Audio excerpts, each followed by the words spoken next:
Hi everyone, आप सभी का स्वागत है फिर से एक नए वीडियो पे। फ्रेंड, छत्तीसगढ़ में 39 पदों पर भर्ती हेतु विज्ञापन जारी कर दिया गया है।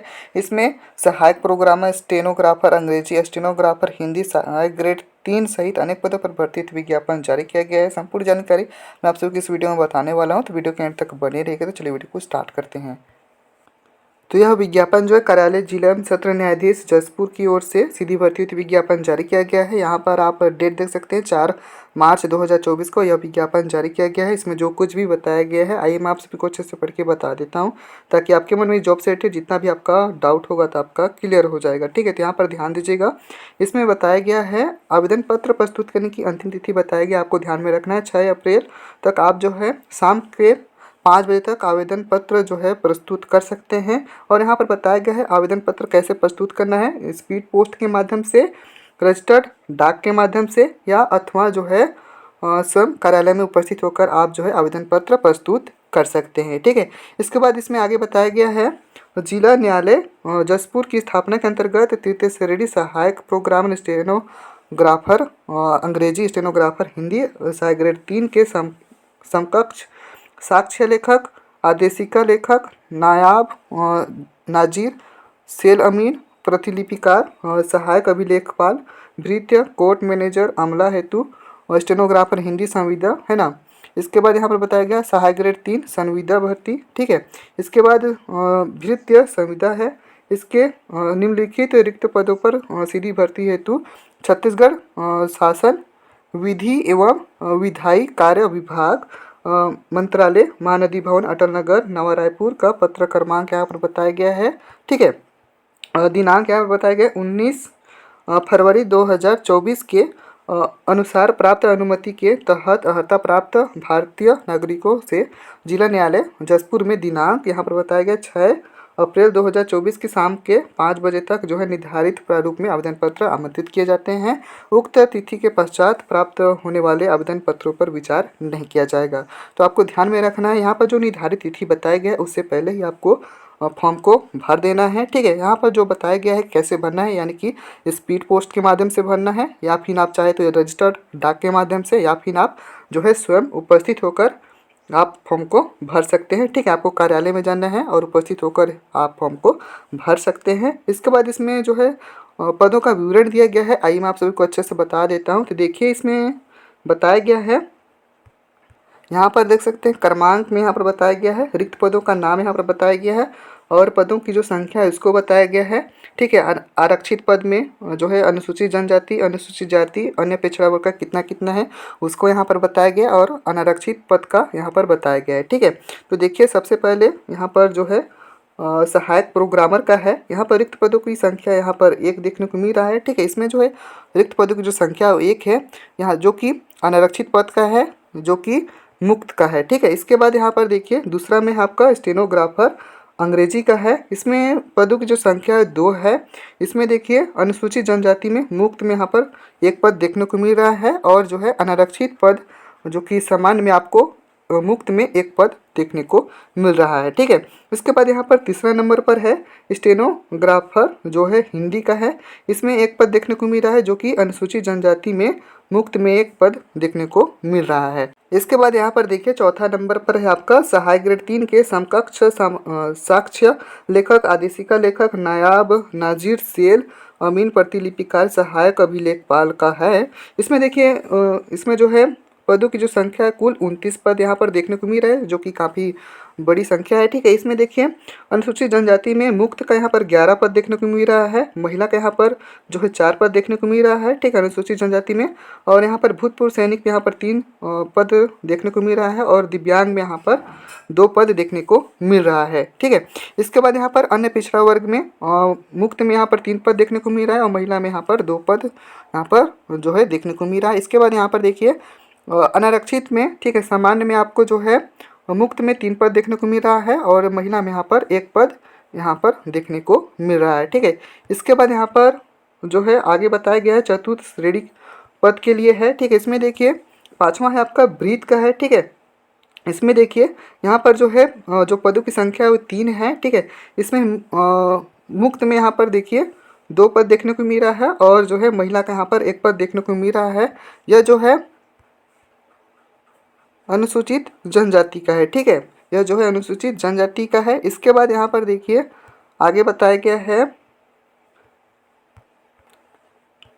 ऊपर वाला था आपका तृतीय श्रेणी पद के लिए और नीचे वाला था आपका जो भीत वाला था चतुर्थ श्रेणी पद के लिए था। ठीक है, इसके बाद आ जाता है आपका कोर्ट मैनेजर अमला हेतु। ठीक है, इसमें देखिए इसमें आगे बताया गया है, पद नाम दिया गया है, यहाँ पर पद का नाम देख सकते हैं।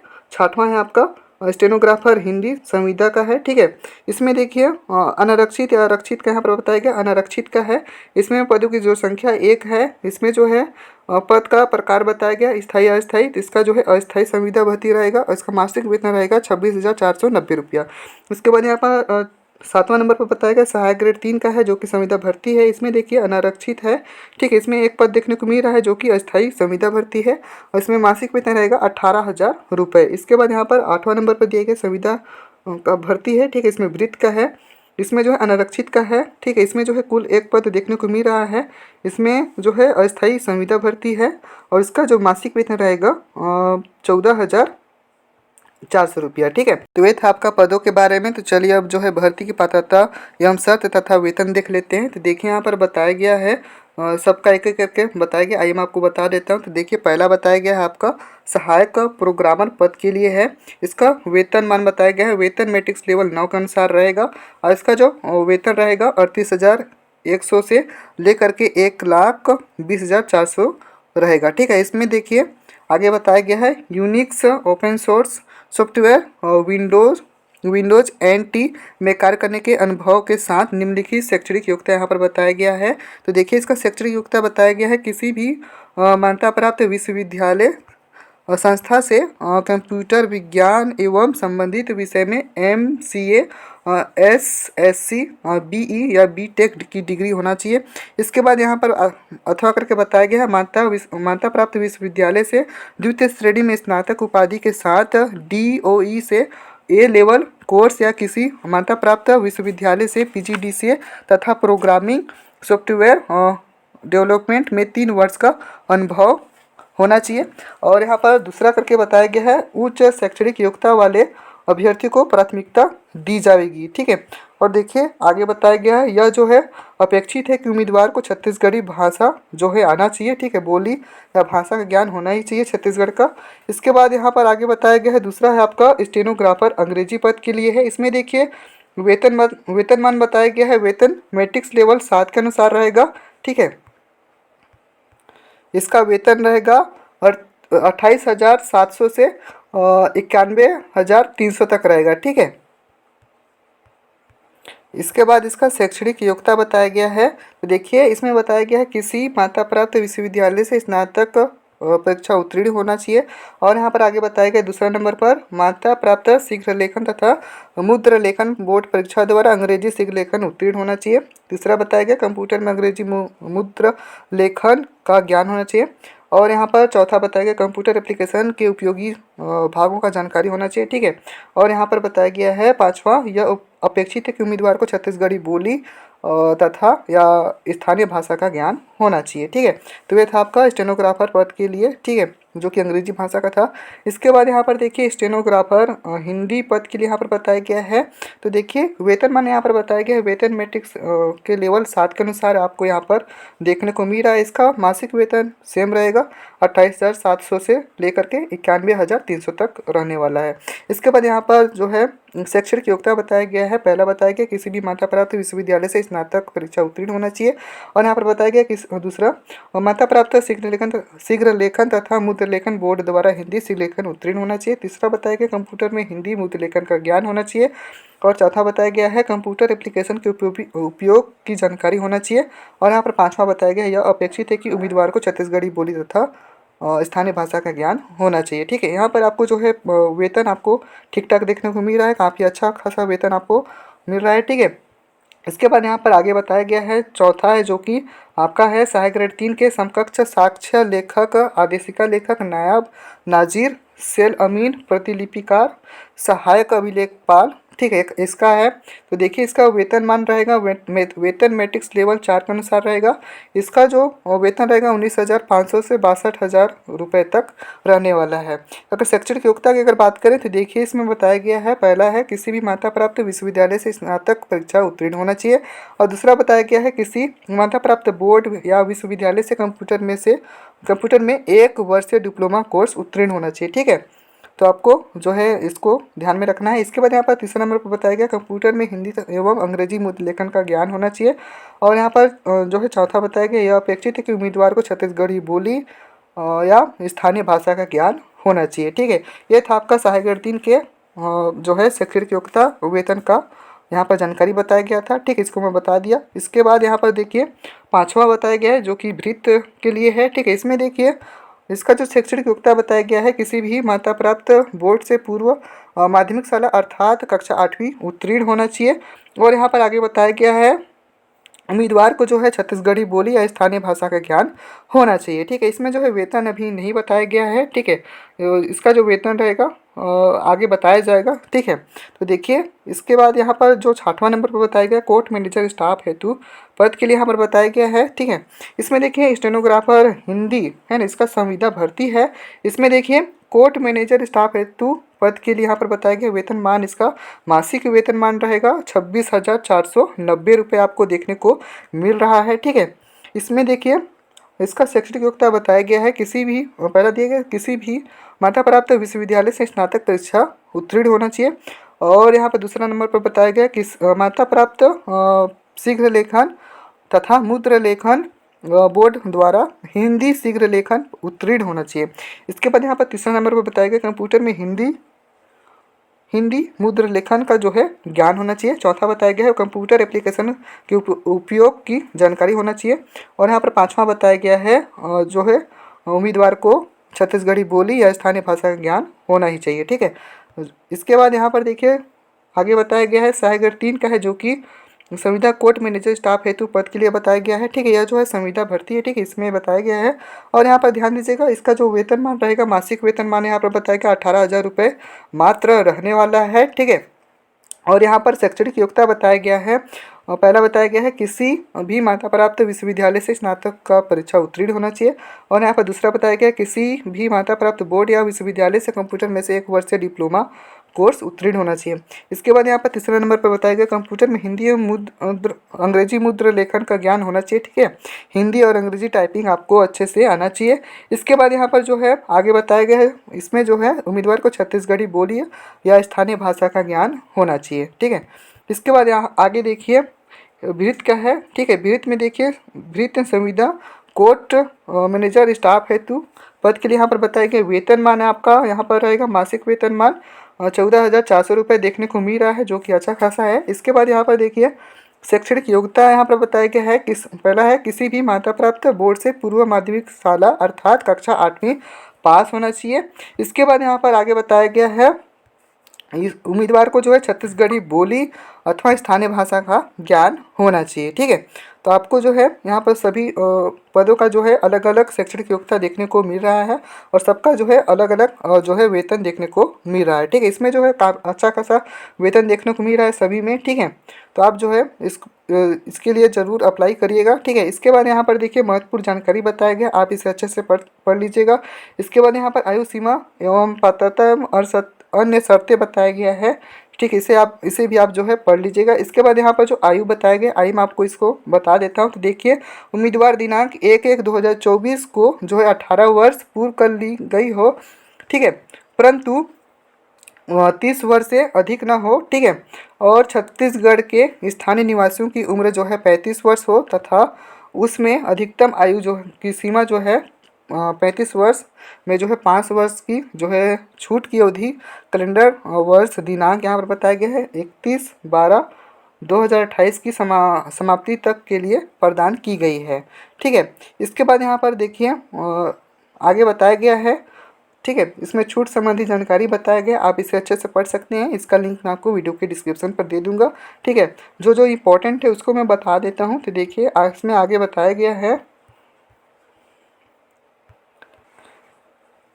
इसमें जो है छूट संबंधी, ठीक है, इसमें जो है आयु सीमा से छूट संबंधी यहाँ पर जो है जानकारी बताया गया है। इसका लिंक मैं आपको वीडियो के डिस्क्रिप्शन पर दे दूंगा, आप वहाँ से जाकर इसे देख लीजिएगा। इसके बाद यहाँ पर जो है आपको मैं बता देता हूँ आवेदन पत्र प्रस्तुत करने की प्रक्रिया यहाँ पर बताया गया है, ठीक है। इसमें देखिए ध्यान दीजिएगा, प्रत्येक पद के लिए पृथक पृथक आवेदन करना होगा तथा प्रत्येक आवेदन के लिए पृथक पृथक लिफाफा में प्रेषित करना होगा, ठीक है। आपको जो है अलग अलग, यदि जिस भी फॉर्म को भर रहे हैं, यदि आप 2 फॉर्म को भर रहे हैं, ठीक है, 2 पद के लिए भर रहे हैं तो अलग अलग आपको जो है भरना पड़ेगा, ठीक है। इसके बाद यहाँ पर आगे बताया गया है और जो है अलग अलग लिफाफे में आपको जो है प्रेषित करना होगा, ठीक है। और देखिए आगे बताया गया है आवेदन पत्र विज्ञापन के साथ संलग्न प्रारूप में प्रस्तुत किए जा सकेंगे।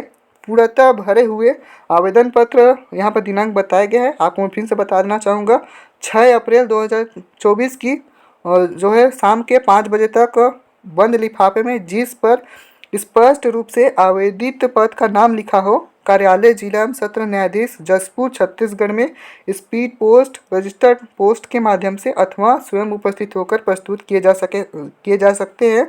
यहाँ पर दिनांक बताया गया है 26 अप्रैल 2024 की शाम 5 बजे तक जो है उपरांत होने पर जो है आवेदन पत्रों पर विचार नहीं किया जाएगा, ठीक है। इसके बाद जो है यहाँ पर बताया गया है निर्धारित जो तिथि है उसके अगर पश्चात आप जो है फॉर्म भरेंगे तो आपका फॉर्म जो है रिजेक्ट माना जा सकता है, ठीक है। आपको जो है निर्धारित तिथि से पूर्व ही फॉर्म को भर लेना है। इसके बाद यहाँ पर आगे बताया गया आवेदन पत्र के साथ शैक्षणिक योग्यता प्रमाण पत्र, जाति प्रमाण पत्र, स्थायी निवास प्रमाण पत्र आदि से संबंधित प्रमाण पत्र की स्वप्रमाणित प्रतियाँ प्रस्तुत करना होगा, ठीक है।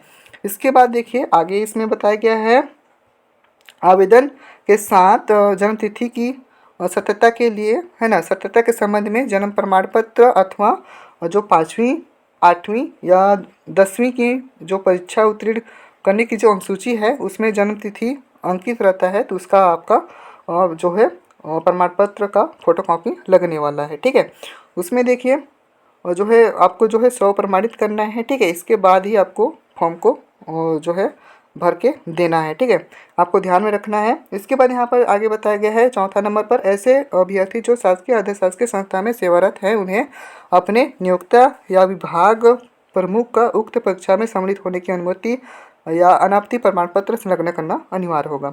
इसके बाद यहाँ पर आगे बताया गया है 5वां नंबर पे जो कि बताया गया है डाक द्वारा भेजे गए आवेदन पत्रों के विलम्ब से प्राप्त होने या नहीं होने प्राप्त होने की जवाबदारी इस कार्यालय की नहीं होगी और इस संबंध में कोई अनापत्ति स्वीकार नहीं की जाएगी। इसके बाद यहाँ पर आगे बताया ईमेल अथवा फैक्स के माध्यम से प्रेषित आवेदन पत्र पर जो है विचार नहीं किया जाएगा या स्वीकार नहीं किया जाएगा। इसके बाद यहाँ पर नियुक्ति हेतु चयन विधि एवं प्रक्रिया बताया गया है, ठीक है। इसमें देखिए तो इसमें आगे बताया गया है नियुक्ति हेतु चयन विधि एवं प्रक्रिया बताया गया है, सभी पद के लिए अलग अलग बताया गया। आप इसे अच्छे से पढ़ लीजिएगा, इसका लिंक मैं आपको वीडियो के डिस्क्रिप्शन पर दे दूंगा, ठीक है, आप वहां से जाकर इसे पढ़ सकते हैं। इसके बाद देखिए यहाँ पर जो है आपका कौशल परीक्षा भी होने वाला है, तो यहाँ पर देखिए अंग्रेजी स्टेनोग्राफर, हिंदी स्टेनोग्राफर के पद के लिए यहाँ पर बताया गया है, इसे भी आप पढ़ लीजिएगा। इसके बाद यहाँ पर साक्ष्य लेखक का भी यहाँ पर जो है होने वाला है कौशल परीक्षा।